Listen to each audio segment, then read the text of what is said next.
Alors, dans cette vidéo, on va voir l'outil Fluidité, le fameux outil Fluidité qui a été amélioré dans Photoshop CC 2015 avec l'ajout d'une détection automatique de visage qui permet d'appliquer tout un tas de corrections sur les yeux, le nez, la forme du visage, le menton, la bouche, le front, tout ça de manière très simple et qui a été amélioré encore derrière dans Photoshop CC 2017 avec un ajout très simple mais qui est quand même important, c'est que cette fois-ci les modifications ne sont plus symétriques sur les yeux par exemple. Donc en gros, pour aller chercher la fluidité, je pars d'ici d'un objet dynamique qui contient le montage que j'ai fait avant. En l'occurrence, j'ai fait une retouche de couleur sur la peau, mais j'ai pas fait de retouche sur la forme du visage. Et ici, on va faire quelques petites corrections pour descendre un petit peu la mèche au niveau du front. Donc on va descendre le front un tout petit peu.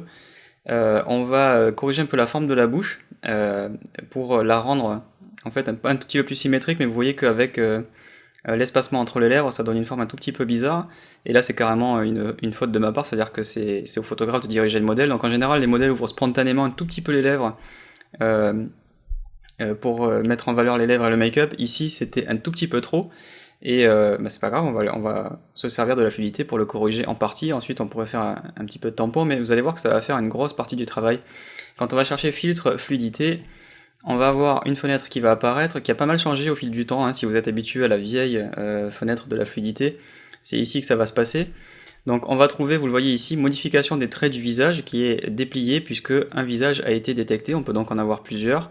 Et on voit ici différentes familles de réglages, les yeux, le nez, la bouche, la forme du visage. Donc dans cette vidéo, ce qu'on va voir, c'est uniquement les retouches des traits du visage. Dans une autre vidéo, je vous montrerai je vous montre le fonctionnement de la fluidité avec les outils entre guillemets traditionnels qui ne sont pas ceux qui sont apparus avec CC 2015 et CC 2017 et qui sont donc plutôt valables pour les anciennes versions de Photoshop, même si c'est évidemment toujours valable avec la version actuelle. Mais en tout cas, pour ceux qui n'ont pas CC 2015 ou 2017, il y a une vidéo qui vous concerne un tout petit peu plus et qui va du coup évidemment servir à ceux qui de toute façon ont la dernière version.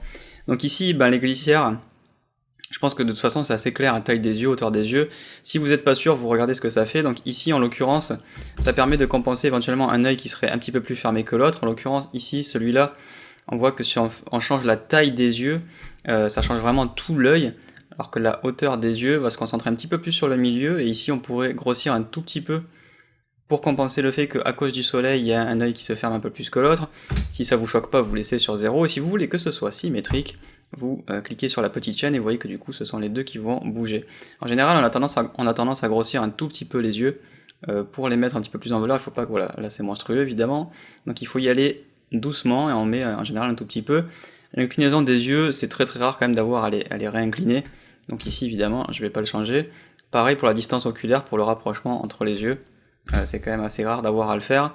Ici, si vous voulez changer un tout petit peu, ce qu'on peut faire, c'est éventuellement les rapprocher un tout petit peu pour compenser le fait que la lumière qui est présente sur les côtés a tendance à les écarter, va donner cette impression qu'ils sont trop écartés, alors qu'évidemment ils ne le sont pas.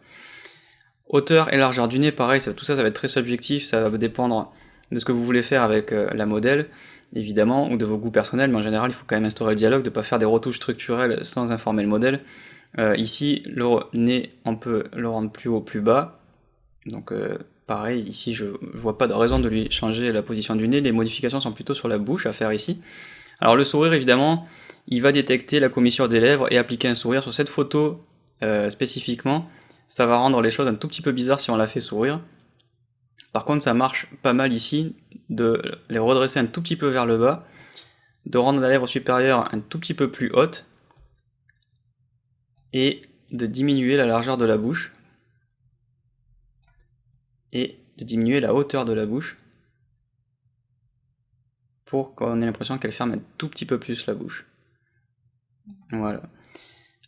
Au niveau de la forme du visage, ici ce qui peut être pas mal, c'est de diminuer cette glissière pour descendre la coiffure et que ça prenne une plus grande partie du front. Ensuite faites attention aux glissières comme par exemple mâchoire et largeur du visage. Je vais juste remonter ici pour avoir tout le panneau, voilà. Parce que sur mâchoire et largeur du visage, ici on a les doigts qui viennent avec. Donc il faut faire gaffe, si on veut diminuer la mâchoire, évidemment là c'est pas joli, il n'y a aucune raison de le faire sur elle, mais si on veut le faire même ne serait-ce qu'un tout petit peu, il y a le doigt qui vient avec. Donc ici en l'occurrence, voilà, on peut laisser comme ça, diminuer un tout petit peu, et la largeur du visage, pareil, il faut pas aller trop loin évidemment, mais sur des images où la lumière enveloppe complètement le visage, c'est-à-dire que cette partie qui est censée être à l'ombre est encore très lumineuse. Ça donne l'impression que le visage est plus large qu'il ne l'est vraiment en réalité. En tout cas, moi je peux vous le dire, puisque c'est moi qui ai fait la photo et, je connais Jade. Donc en l'occurrence ici, on peut mettre la glissière autour de -65.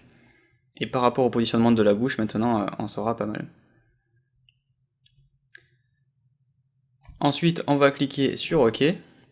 Et le résultat voilà, va s'appliquer donc sur l'objet dynamique et on voit le résultat de notre fluidité. Donc au niveau des yeux, on n'a rien fait de vraiment structurel, mais ensuite, avec l'assistant qui nous permet de détecter le visage, vous voyez que d'avoir la frange, enfin pas la frange, mais la mèche de cheveux qui descend un petit peu plus sur le front, d'avoir redressé un petit peu la bouche, ça marche un peu mieux parce qu'ici c'était des conditions qui étaient vraiment très difficiles pour avoir un regard, un sourire tout calé parfait, parce que le soleil était très fort et en face. Et évidemment, c'est une situation où quand on est complètement ébloui, pour le modèle c'est très difficile de garder la pose correctement et de réfléchir exactement à ce qu'on fait avec la forme de ses yeux et de sa bouche. Ouais. Donc là c'est vraiment un exemple typique de correction qui vous permet de rendre les choses telles que vous les avez vues vous au moment de la prise de vue, et alors qu'elles ne ressortent pas forcément comme ça sur la photo dans le résultat. Donc comme je vous l'ai dit, il y a une autre vidéo qui vous permet de voir comment fonctionne la fluidité au niveau de son fonctionnement global en fait, et pas simplement la détection du visage. Là j'ai fait cette vidéo à part pour ceux qui ont cessé 2015 et 2017, mais si vous suivez cette formation avec une ancienne version, du coup je préférais séparer les choses, et comme ça au moins ce sera plus clair pour tout le monde.